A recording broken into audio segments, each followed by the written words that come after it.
The arts have always been a passion with me. I'm a poet, I'm a performer. And in the 80s, I was very involved with both Black Theatre Canada and I started the Black Perspectives Cultural Program in the Regent Park community. And I'd worked with a lot of, now very successful, thankfully, Black artists like Dion Brand and Lillian Allen and Clifton Joseph and Marlene Bessie Phillip and that kind of stuff.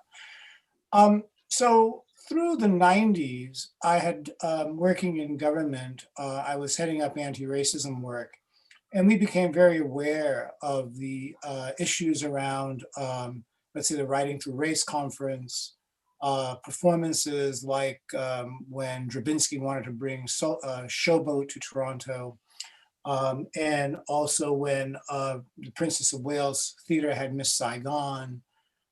So we did a lot of work with artists in the community to have forums through government to talk about what was inappropriate about these things. And so when I got out of government, I really wanted to kind of see where artists were at. Much had happened in the 90s. The whole thing of the Royal Ontario Museum, for example, the Writing Through Race conference, which did happen, and various protests and so on. So I was interested in, where were things in 2002? So I began talking to artists predominantly that I had known for years, say, hey, what's up? Where is the challenge? Because many artists had decided they didn't want to, they want to do things on their own. And Canada Council had started its Stand Firm program at that time, so there was some funding flowing in. But many of the artists began to recognize is they wanted to create art. They didn't want to have to be involved in, finding the venue, making sure the venue was a good performance space for artists. So for dance, for example, that meant having an appropriate floor. For theater, issues around and dance as well, lighting, et cetera, stage management. And then of course there was the promotion, the communications, the marketing, and these were artists who were creative individuals, and so that was outside of their, interest.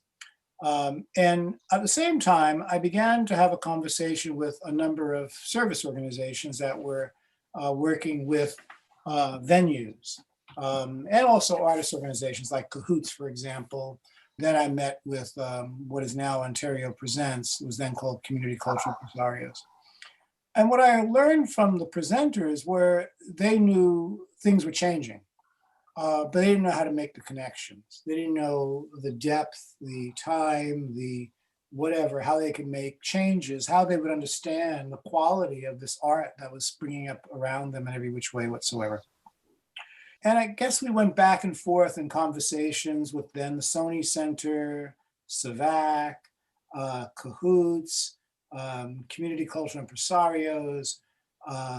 Rose Jacobson was then setting some work up with the deaf and disabled community.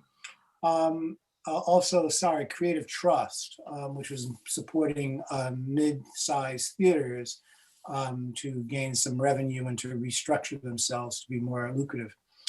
And then about 2009, 2008, Warren Garrett of Community Cultural Impresarios really felt his organization had to kind of take the dive. They had to stop talking about it and just do it. So we formed a relationship through Community Cultural Impresarios as a project. And we didn't have a name. We just simply said we wanted to promote pluralism in the arts. So it came into the Ontario Trillium Foundation, where there was a great grant officer, Sanjay Shahani. He was an amazing character, had a really good view. He had worked at both the Ontario Arts Council and the Canada Council, so he had a good idea of what was going on and the need for this kind of initiative.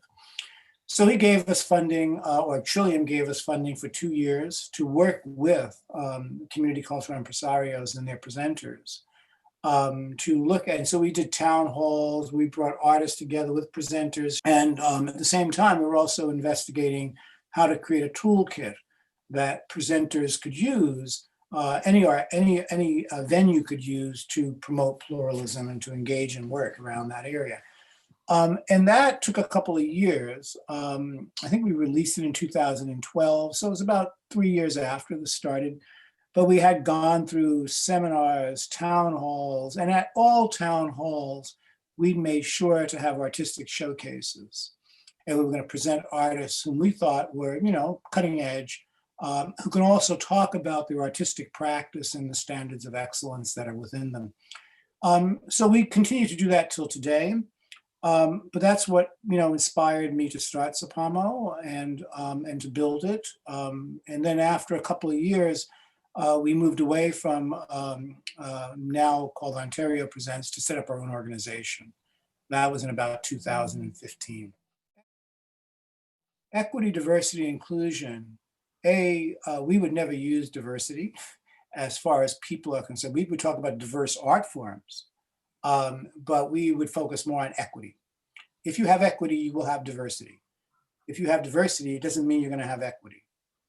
It's the rare organization that really is going to say, yeah, we got to step into this, and this is going to take a lot of time. The other area we looked at, because of the incredible demographic change we're seeing in this country since the 1970s in particular, is community engagement. And community engagement isn't just getting out, it's not outreach, it's not audience development, it's actually being part of the community. So it encourages arts organizations to get out their door, be part of, go to COBA's meetings, be there, right? Or a dance immersion or a SAVAC or Little Pear Garden, be there, listen to them, hear what they're doing, find out ways that you can make a connection. It's not about dragging people back to your organization, it's about being within the community. And that means spending time, because first thing is that some people get suspect, and rightfully so. I remember once being at a town hall that we were doing, and a woman comes in, a white woman, I'm not going to name the organization, and she comes in and says, I'm looking for this Indigenous person, that Indigenous person, this Black person, that South Asian person. I said, wow, it sounds like you're headhunting. That's the wrong way to go. That is the wrong way to go. And no, I'm not going to tell you who they are. Right? But I did offer to speak to the person, say, look, I understand your interest, but wow, you're coming in like a bull in a china shop, so to speak. Those are some of the concerns around saying to organizations, you need to spend time. You have to build a relationship. Do not expect overnight success. Right? The third area is around the programming.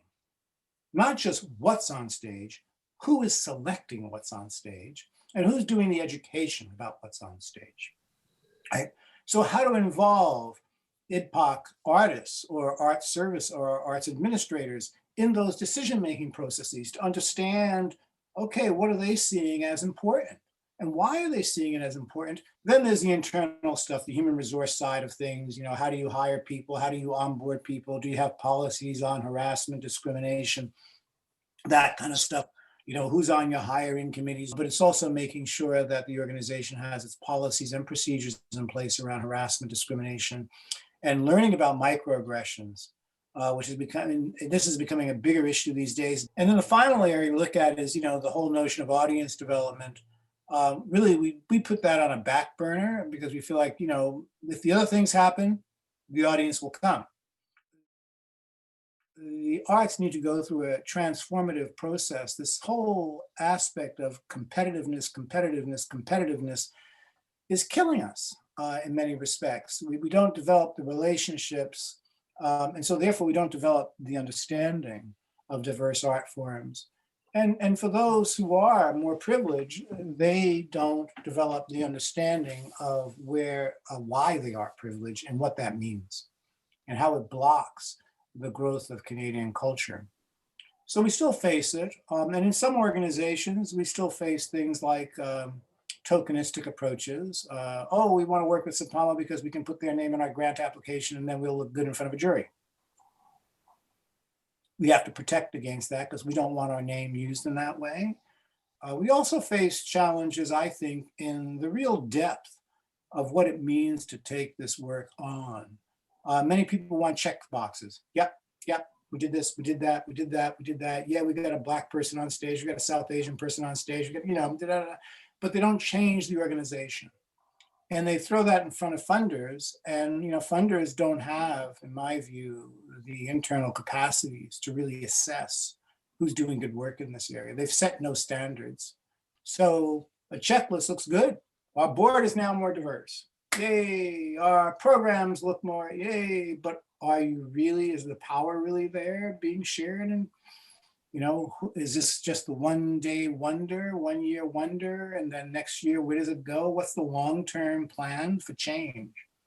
And that scares a lot of organizations, partially because they're nervous about their audiences. Will they lose people? Partially, if they do make the change, will they then attract new people? And so rather than really sitting down and saying, hey, this is a long-term process where we have to build relationships with our current audience to say, there's some great work that we would like for you to see. And to build relationships with new audience, say, we want to put your work on our stages in ways that are authentic and meaningful, and to share so we can grow and understand who we are as Canadians through the arts. Those are still big challenges that we face. And that's going to be around for a while. I really feel that, the art that I create and that other artists I know, Indigenous, Black, people of color, others, deaf and disabled, is really not understood. It's not part of the canon. It's not part of the standards of excellence that people don't talk about, but is built inside their head, which really is Eurocentric in many forms. And that, we are nowhere near where we should be in terms of the funding that we should be getting from public money. And this is public money. And that is an ongoing concern. If you've blocked people in the past, which the arts have done, then it's your job to make sure that they are actually at the same level of the organizations you currently work with, right? And so we're talking about organizations that have been around for 50, 60 years, who have built up their funding base, who have built up their membership, who have built up their programs and services, who have built up their boards, who have built up their relationship with funders and politicians. What does it mean to redistribute the dollars? And so when we put out the paper on equity, we were challenging white-led organizations to basically say, if you're on board for this, now is the time to say so and to begin to give up some of your funding so that we could be where you're at. So we've got something coming in May. So we're calling it Gathering Divergence Multi-Arts Festival and Conference Spring 2021. And the lead line is, what have we learned? Approaches, lessons, and future strategies toward anti-Black racism, equity, diversity, inclusivity, and digital supports in the arts. It's a save the date thing that we are already sending out, because even though it's the week of May 17th, we want people to start setting their calendars now. And we also put out a call to artists to submit proposals. I know some things we're looking at right now are we're doing a toolkit on our digital art strategy. We've been doing various educational sessions. We've recorded all of them, so we want to have videos available and have them launched as part of that.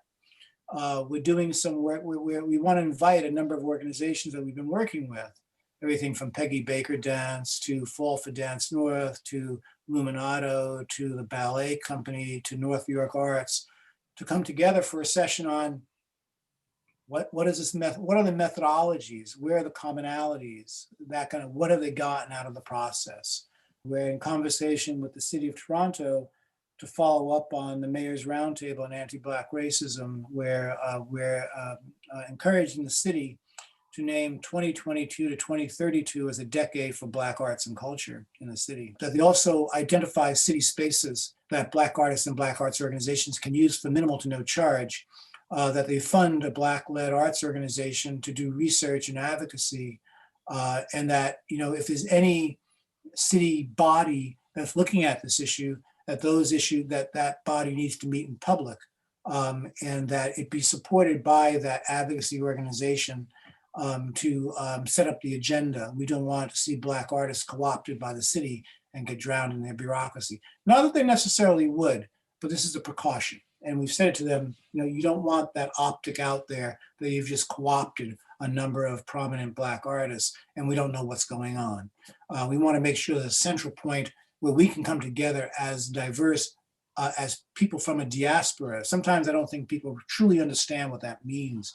And you think about continental Africa, oh my God, how many cultures are there? So how do we have a forum that we as Black folk can get to understand ourselves? and not have us picking off one, my ambition is my ambition is my, how do we work together? How do we work together? Yeah. So we want to do that with the mayor. In December, writing grants on this now, we want to talk about arts in the time of healing, the role of BIPOC artists in planetary renewal. And part of that choice is to say, the West is killing this planet. If anything that COVID is teaching us right now is that Mother Earth is saying enough. I have to lock you folks in.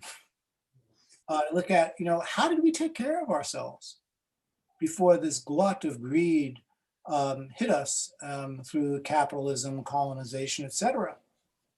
How do we have our relationships with the earth, which gives us food, oxygen, water,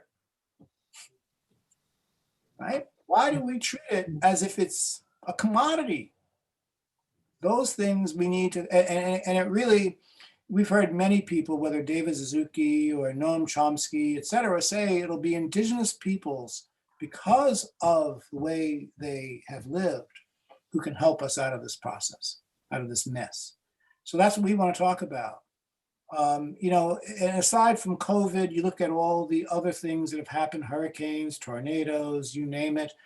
And then combined with, the killing of Muslims in mosques, or, the attacks on Black churches, the fear of things like the Proud Boys or the Oath Keepers, the rise of this fanatic right wing, which is not so surprising when you think that what the West is really facing at this point in time is losing control of the race question, right?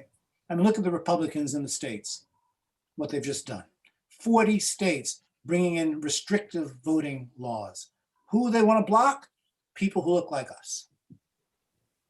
Because they will, as Trump said rightly, they will never win another election if voting rights are expanded. And the Republican Party, rather than becoming more to the center, has gone further to the right. It's basically talking about dictatorship. And we see it here with Erin O'Toole, conservative leaders or a conservative campaign, people who are vying for the head of the Conservative Party, openly racist stuff that they're out there saying. And that's our battle right now. So for me, the collaboration, the collective work between IPOC artists is really important right now. We don't have a moment to spare, to push forward our agenda. Because either we do it or we perish. There's not much choice left.